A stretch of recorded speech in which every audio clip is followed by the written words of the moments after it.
Kita beralih ke informasi lainnya, Saudara. Harga komoditas bawang putih di beberapa pasar di Banda Aceh dan Aceh Besar masih tinggi.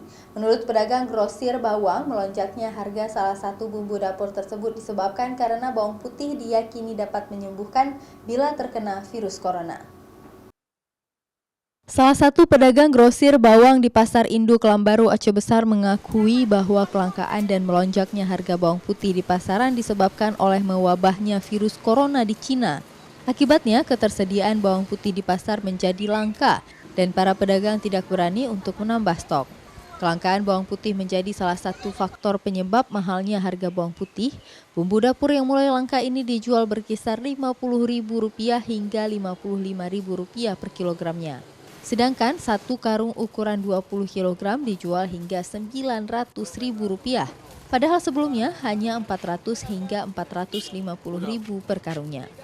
Sejak terjadinya penyakit corona itu sebelumnya masih murah, sekitar 25.000 per kilo.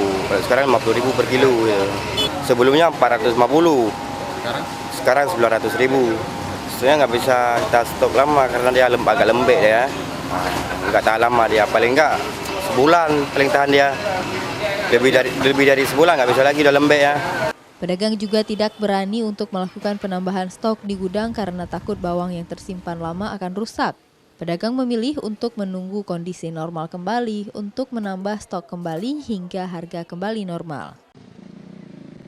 Mustajab, Kompas TV, Banda Aceh.